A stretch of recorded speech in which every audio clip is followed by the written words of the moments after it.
Ada beberapa hal yang bikin misterius banget dari Twilight ini. Kenapa dari mimpi doang seorang Stephenie Meyer ini bisa melahirkan karya yang sangat dikenal dunia?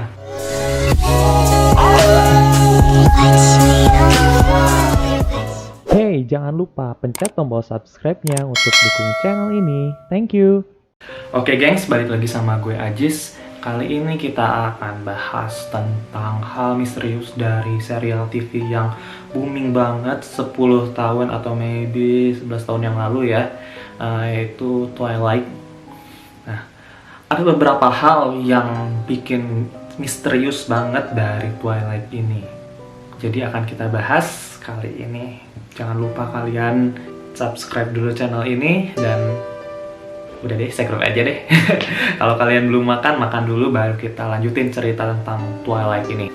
Oke, Twilight ini berasal dari novel Stephenie Meyer yang dikarang tahun 2005. Nah, anehnya dari novel ini adalah Stephenie Meyer mengaku dia belum pernah menulis sebelumnya, namun bermimpi tentang seorang pria yang berkilauan di padang rumput, lagi ngobrol-ngobrol sama perempuan, dan mereka itu kayak romantis banget gitu. Dari gitu dia bangun, dia terinspirasi akan mimpinya itu dan mengabadikannya ke sebuah novel. Oke, untuk seorang yang belum pernah menulis sama sekali dan pertama kali menulis novel langsung booming, itu kan menjadi keanehan banget. Kita akan lanjut lagi cerita selanjutnya. Tapi kalau misalkan kamu penasaran, mungkin bisa cari-cari ya di Google, itu resensi Twilight. Novelnya itu tahun 2005. Lalu sejak saat itu Stephenie Meyer itu datang ke kota Fox. Kota Fox ini adalah kota tempatnya Bella, dan semua kejadian tentang Twilight itu diceritakan. Jadi kota Fox ini benar-benar nyata, dan konon katanya di kota Fox ini memang ada mitos tentang vampir dan werewolf. Sebuah niat banget ya seorang Stephenie Meyer untuk menuliskan ceritanya itu dia harus menginap beberapa minggu di kota Fox supaya mendapatkan latar dan juga misteri dan karakter yang pas untuk novelnya. Apalagi selanjutnya bahasan dari novel Twilight ini. Oke, kita bahas lagi ya selanjutnya keanehan dari novel Twilight ini yang dia bisa mencapai 40 juta kopi di tahun 2009.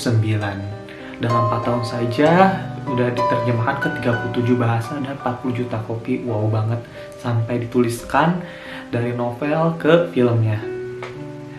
Tokoh utama di Twilight ini adalah Bella dan Edward Cullen, yaitu seorang manusia dan seorang vampir yang diadaptasi dari mimpi utamanya atau mimpi pertamanya Stephenie Meyer. Meskipun karakter utamanya itu seorang manusia dan seorang vampir, tapi yang paling mencolok di sini adalah keluarga vampir, yaitu keluarga Cullen. Stephenie Meyer ini ternyata dia gak asal-asalan bikin karakter.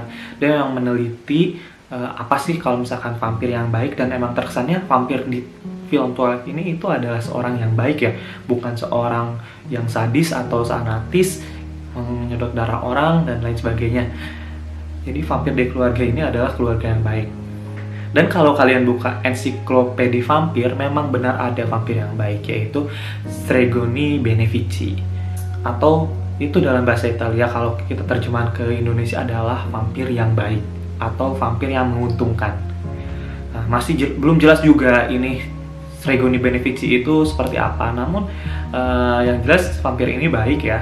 Dia itu memburu vampir-vampir yang lain dan musuh alami banget dari vampir. Jadi memang diadaptasi ceritanya itu dari sana si Stephenie Meyer ini. Kalau cerita Twilight itu bersudut pandang dari sudut pandangnya Bella, yang dia itu merasa terkagum-kagum karena keluarga vampir, Edward Cullen yang kayaknya itu dia tuh ganteng banget, dan keluarganya yang waktu itu lagi musimnya emo ya, atau gothic style. Jadi bakal cocok banget untuk Stephenie Meyer mengkarang novel Twilight ini.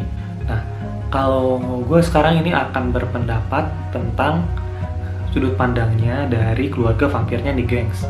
Nah, keluarga ini dipimpin oleh seorang vampir baik atau seorang dokter yang bernama Carlisle Cullen. Nah, Carlisle Cullen ini memang di film ini sosok yang sangat baik banget, melindungi banget, dan ini memang cocok banget dengan sejarahnya Stregoni Benefici. Karena dia ini juga menyelamatkan Edward Cullen sebelum dia mati dengan cara mengubah dia menjadi vampir. Nah, semua orang yang dia rubah menjadi vampir ini dijadikan keluarganya, dan dari keluarganya ini dia mengajak mereka untuk menjadi vampir herbivora. Oh bukan, kok herbivora sih? Dan menjadi vampir vegetarian. Ya herbivora lah. Mereka nggak nyedot darah manusia, melainkan cuma darah binatang aja, sehingga tidak membahayakan manusianya sendiri. Nah, yang menjadi kecocokan dengan sejarah yang diambil Stregoni Benefici, mereka berpindah atau nomaden dari satu negara ke negara yang lain. Tujuannya apa? Karena hidup mereka itu abadi. Jadi dari hidup abadi mereka pasti akan ketahuan oleh masyarakat sekitar dari tidak ada tanda-tanda penuaan, perubahan fisik, dan lain-lain. Jadi mereka akan terus berpindah dari satu tempat ke tempat lain supaya tidak dicurigai masyarakatnya. Sifat alaminya mereka untuk membunuh vampir lain atau mangsa vampir lain ini pun menjadi perdebatan sih. Kalau kalian belum nonton Twilight, berarti kalian harus nonton dulu ke Twilight-nya, terus balik lagi deh ke channel ini, kita lihat pembahasannya apa aja sih keanehan yang ada di film Twilight. Keanehan juga ditemukan karena di kisah Twilight ini, semua vampir ini memiliki kemampuan khusus. Kakaknya ada orang cenayang yang dia bisa melihat masa depan, ataupun Edward yang bisa membaca pikiran. Nah, kemampuan-kemampuan ini di vampir sebenarnya ini nggak ada, tapi katanya di vampir modern ini menjadi diadakan kemampuan ini. Jadi ini salah satu kenapa film ini banyak hatersnya juga, karena banyak pecinta vampir yang mengharapkan sosok-sosok vampir yang sebenarnya yang dibahas mitosnya dibelokkan menjadi kisah-kisah romansa anak 17 tahun itu antara manusia dan vampir. Tapi malah ini juga yang bikin cerita ini laku gitu. Banyak majas-majas personifikasi dari Bella ke Edward yang mengagung-agungkan seorang Edward, yang bikin mungkin seorang cewek yang bacanya itu bakal fangirlingan banget, membayang-bayangkan seorang pangeran, seorang malaikat, atau seorang patung Yunani kalau kata Bella ini. Nah, dan Edward ini berkata, akhirnya seorang singa jatuh cinta kepada seorang domba.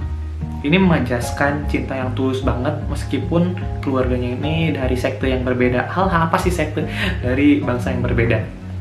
Banyak cerita lain yang lebih bagus daripada Twilight. Emang banyak sih kalau misalkan kalian melihatnya dari sisi action, tapi yang ditonjolkan di sini adalah sisi romantisme yang membuat cewek-cewek ini pasti tergelitik hatinya, membayangkan para sosok-sosok yang ganteng, yang tampan dari keluarga vampir, itu gayanya gotik-gotik gitu. Ini yang membuat cewek-cewek jadi penggila atau fangirlingnya dari series Twilight ini.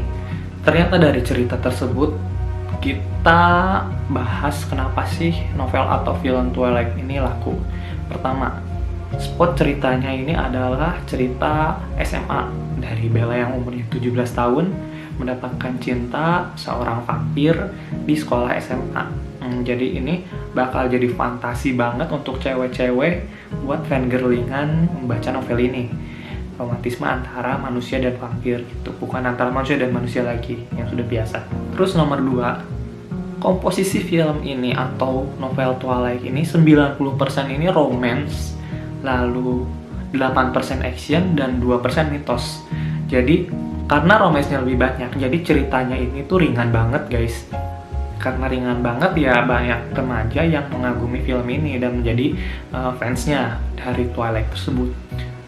Tapi di sisi lain ini juga jadi pedang bermata dua ya, karena nggak ada mitosnya yang diharapkan oleh penggemar-penggemar vampir ini. Mereka berkurang dan balik menjadi hatersnya film Twilight ini. Oke, yang ketiga, konflik yang ditawarkan oleh film ini lebih banyak konflik batin atau emosinya dibandingkan konflik actionnya. Berbeda dengan film-film action vampir yang mereka lebih sering berantem, udah gitu melakukan penelitian, udah gitu tiba-tiba melakukan rencana untuk penyergapan dan lain sebagainya. Film ini malah menawarkan emosi di mana kita itu berada di sisi Bella yang bakal ketakutan banget bertemu seorang vampir, tapi mencoba memberanikan diri. Waktu bertemu keluarganya vampir semua, waktu dia dikejar-kejar vampir, waktu dia diancam, tapi di sisi lain itu selalu ada keluarga Cullen yang melindungi atau menolong Bella. Kayak yang keempat, yang yang membuat film ini laku adalah cowoknya yang ganteng-ganteng. Jadi karakter yang ditawarkan oleh Twilight ini 70% ini pemerannya adalah laki-laki. Jadi emang sasaran targetnya ini adalah cewek-cewek remaja SMA yang butuh asupan banget cowok-cowok ganteng. Terus gayanya itu ya gotik-gotik elegan gitu, yang zaman itu emo-emo, yang hitam gitu, gelap-gelapan gitu. Itu tuh lagi laku banget. Jadi membuat cerita ini lebih dikagumi oleh para cewek-cewek remaja saat itu. Nah, terus yang kelima ini kenapa film ini laku banget adalah cerita vampir atau mitos yang ditawarkan. Cerita-cerita supernatural tentang vampir, manusia serigala yang belum banyak orang tahu dan buat orang ini penasaran. Nah, ini jadi sebuah poin interesting banget untuk film Twilight ini buat mengembangkan ceritanya, dan mitosnya ini tidak dikesan ortodok sebagai yang kayak ceritanya dulu itu vampir itu kayak gimana, enggak. Nah, di sini vampir ini diceritakan ini lebih punya kekuatan dan dia lebih modern. Vampir ini tahan sinar matahari, udah gitu punya kemampuan khusus seperti kekuatan, terus dia bisa ngeramal masa depan, terus bisa baca pikiran dan lain sebagainya.